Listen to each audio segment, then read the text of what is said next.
चलो रेडी हाँ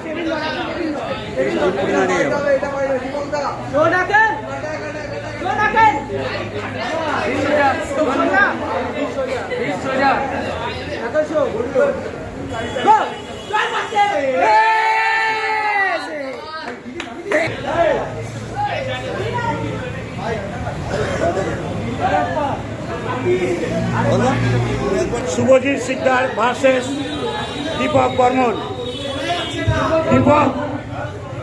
দীপক শুভজিৎ সিকদার পুরো টেকনিক দীপককে লাগাতে হবে মানে জোর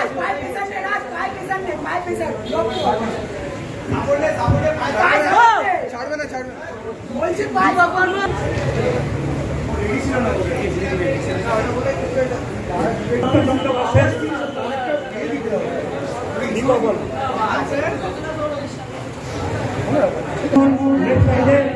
রাইট সাইডে সুমিত চন্দ্র অনেক সিনিয়র একটা ইন্টারন্যাশনাল চ্যাম্পিয়ন সুমিত চন্দ্র আমাদের ওয়ার্ল্ড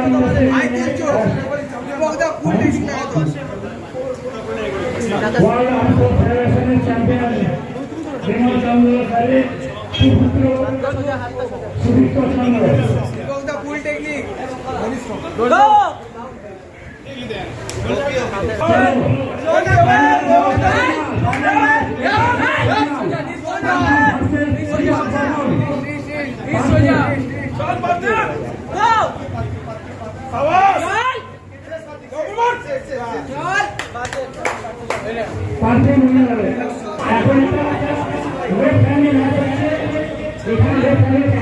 যেন তুমি ছেড়েই দিলে আগেরটা তুমি যে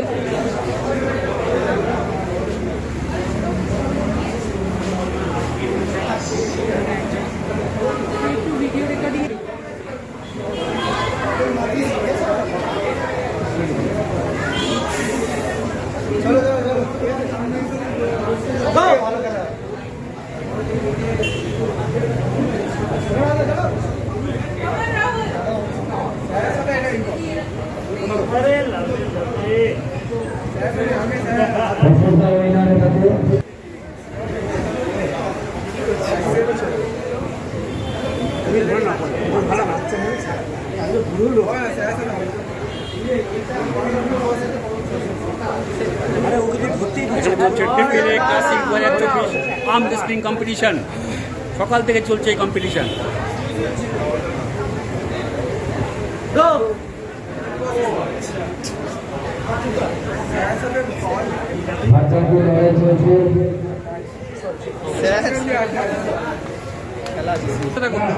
হনুমান ভার্সেস দেব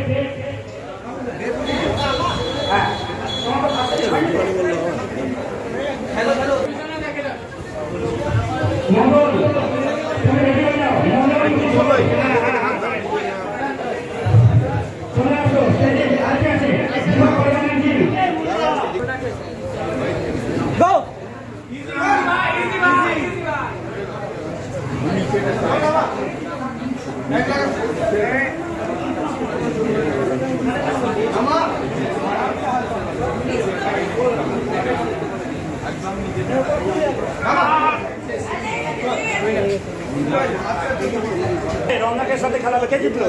দেব না রোহন? রোহন নন্দা ভার্সেস রমনা ব্যানার্জি। আমার তাকে সারাকে বাড়ি থেকে চলে এসছে অফিস কামার করে আমরা নিজের পাওয়ার দেখানোর জন্য।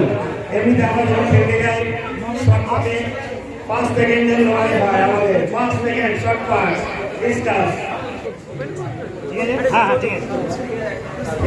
মদন ভার্সেস কিশোর, সেই কিশোর কুমার কত যে সাগর নদী পেরিয়ে এসছে আমার বিশাল কিশোরদা মাস্টার জ্ঞান মাস্টারের খেলে কিশোরদা। যেখানে খেলা সেখানে কিশোরদাকে দেখা যাবে না, কেউ হতেই পারে না। খেলা প্রেমীরা সবসময় খেলা যাবে, খেলার মাঠে থাকে, খেলার মাঠে থাকে না।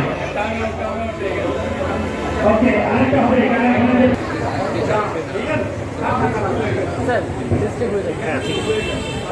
আপনার লিস্ট হয়ে যাচ্ছে। ঠিক আছে আমাদের কোনো অসুবিধা হবে না, চলো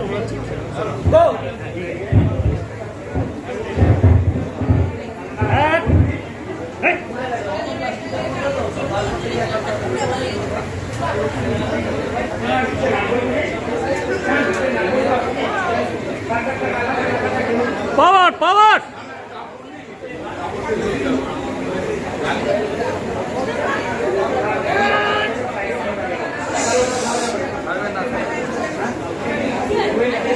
ঘরের কাজ করে না, ওরা কিন্তু যে সমান দায়িত্ব প্রশাসনের সাথে যে লড়ে বেড়ায়, আমরা একটা ইতিহাস থেকে জেনে এসেছি। ঝাঁসি রানী থেকে শুরু করে আমরা রাজিয়া সুলতানকে দেখেছি, ঝাঁসি রানী লক্ষ্মীবাইকে দেখেছি, আর আমাদের বাংলার মতো নিয়ে হাজার থেকে সবাই দেখেছি, এটা কেউ পিছিয়ে নেই। কাজেই এখন আমরা দেখবো সেই মহিলাদের লড়াই।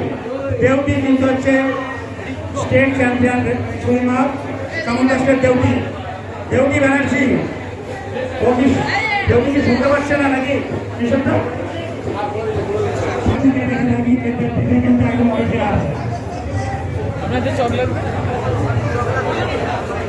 সাথে খেলছে দেউটি ব্যানার্জি। এদিকে একটু তাকিয়ে নাও। এদিকে তাকাও। বেশি মাথা আনবে না।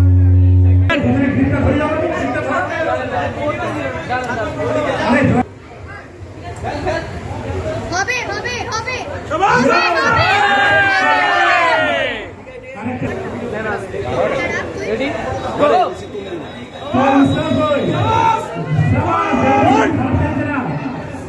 একদম ফার্স্ট টাইম টেবিলে ঠিক আছে।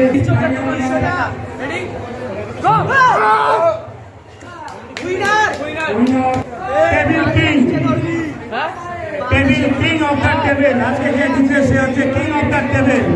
কিং অফ দ্য কুইন হচ্ছে নিশ্চয়া। কিং অফ দ্য টেবিল দেখুন কে হয়। পার্থিবের সাথে হচ্ছে রাহুল মাইতি। রাহুল মাইতি ভার্সেস পার্থিব।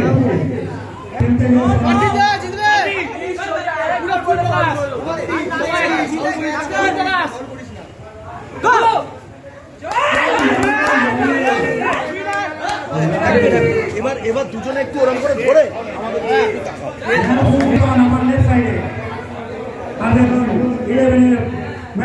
বাবা একটু তাকাবি আমাদের দিকে। ন্যাশনাল থেকে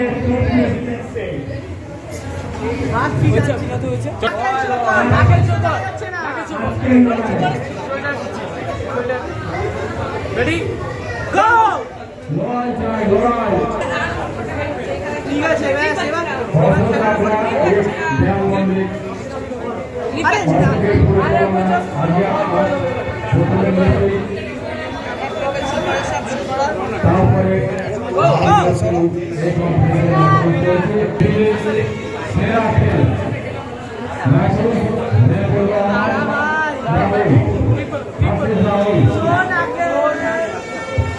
টেবিলে লাগিয়ে সেরা খেলা ওইটা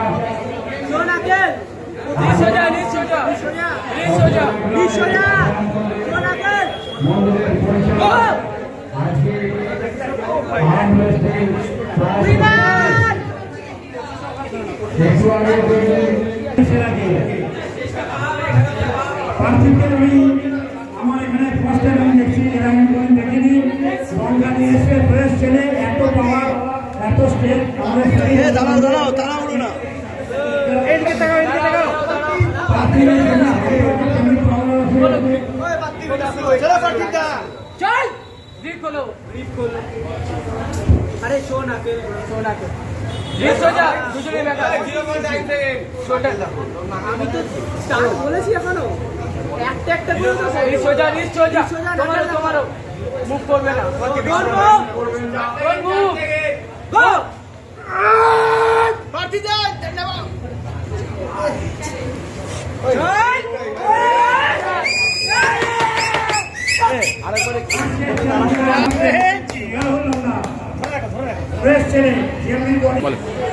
আমি অশোক রাজ। আজকে আমরা এখানে এই ট্রিপল এ ক্লাসিক খেলাটি করছি। এখানে আমাদের মানে সীমাদি মানে সৌরদ্বীপের মা, আর হচ্ছে আমাদের বিবেকানন্দ দা, আমাদের বাপিদা ওরফে বাপিদা স্মৃতি ও আমার মা স্মৃতিতে আমরা এই খেলাটাই করাই। এটা আমরা 2023-এও করেছিলাম বিধান শিশু উদ্যানে। ওটা আমরা প্রতি বছর এই খেলাটা করিয়ে থাকি।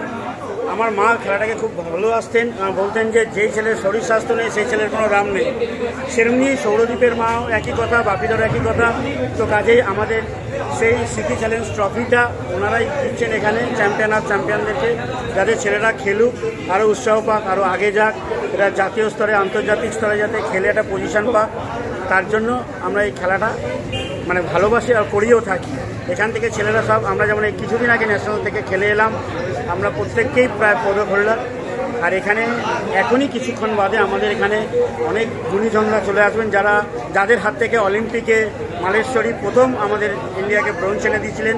অলিম্পিকে যে রতন স্যার আছেন, আমাদের ওয়ার্ল্ড আর্ম রেসলিংয়ের ফাউন্ডার, উনি 1971-এ মানে আর্ম রেসলিংয়ের জনক বিমল চন্দ্র স্যার আছেন। উনি হচ্ছেন বীর চক্র আমাদের প্রধানমন্ত্রীর হাত থেকে, তখন জওহরলাল, আমরা ওনার মুখে শুনে নেব।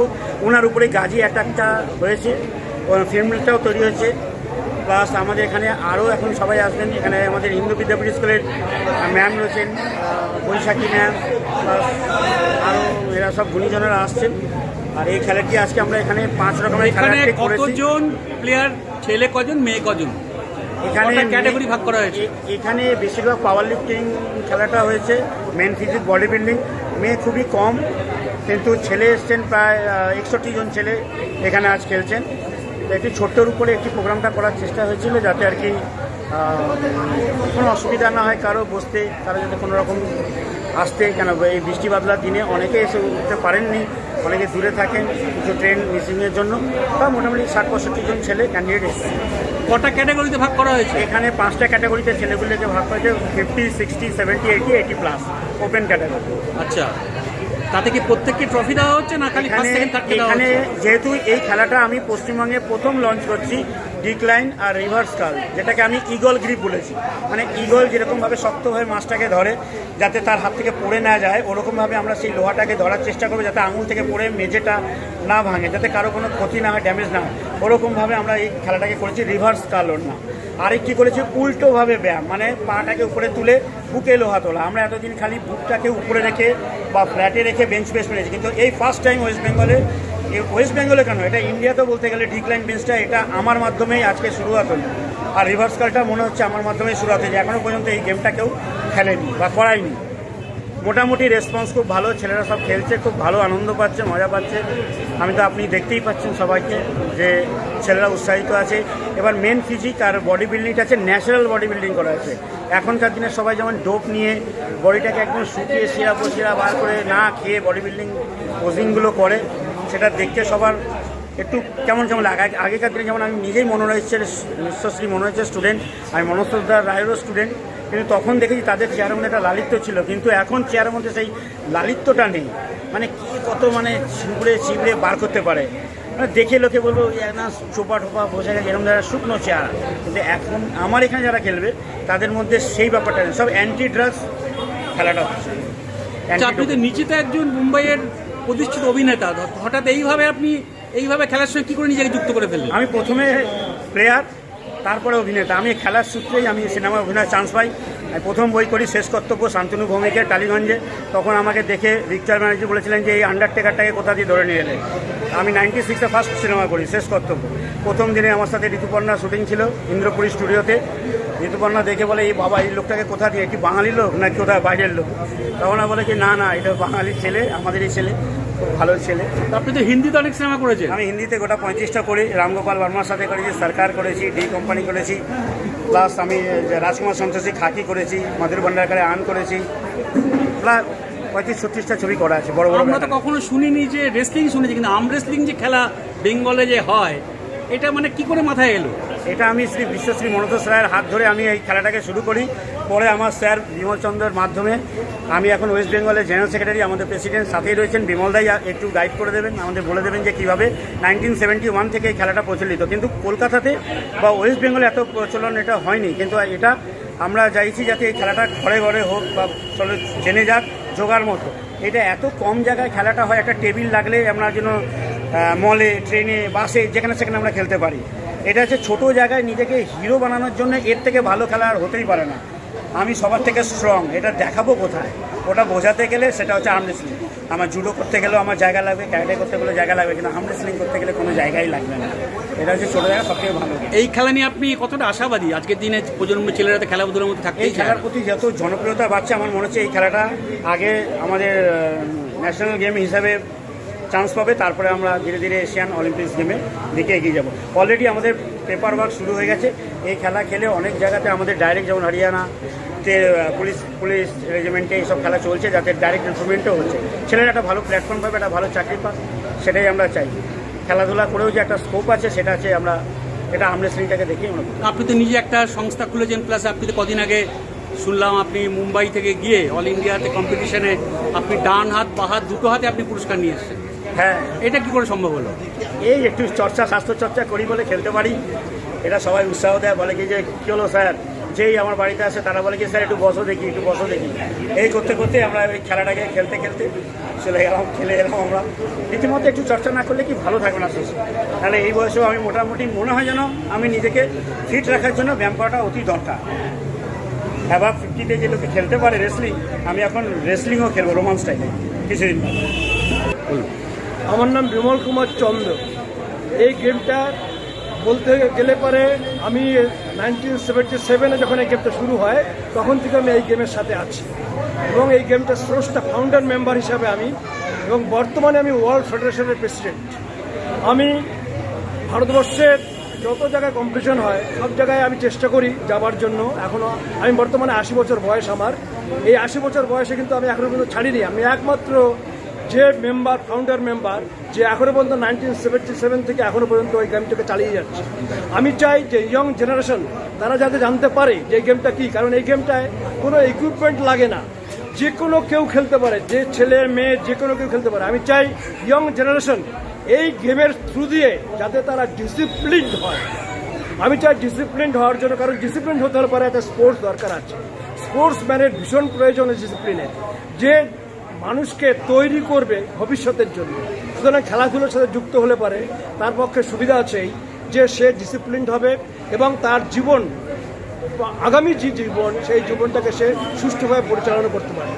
আমাদের দেশে এই গেমটা যখন শুরু হয় তখন আমাদের সামান্য মাত্র কয়েকটা কান্ট্রি ছিল পৃথিবীতে। আমরা 7-8 কান্ট্রি নিয়ে আমরা শুরু করেছিলাম আমাদের এই ওয়ার্ল্ড চ্যাম্পিয়নশিপ। তারপরে আস্তে আস্তে আস্তে আমরা আজকে প্রায় ধরুন 90টার উপরে কান্ট্রি আছে যে দেশের, আমি তার মধ্যে অন্ততপক্ষে 60টা কান্ট্রি আমি অলরেডি ঘুরেছি।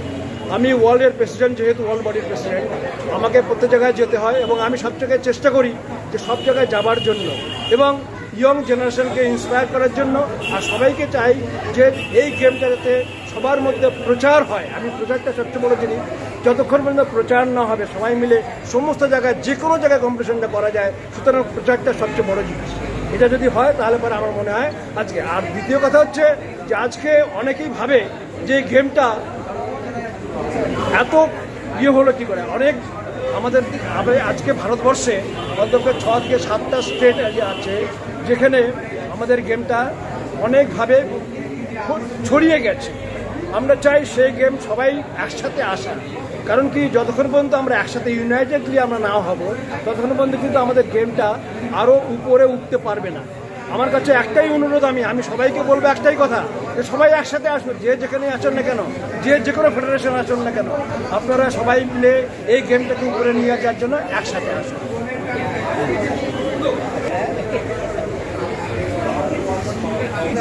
ছবি তুলছে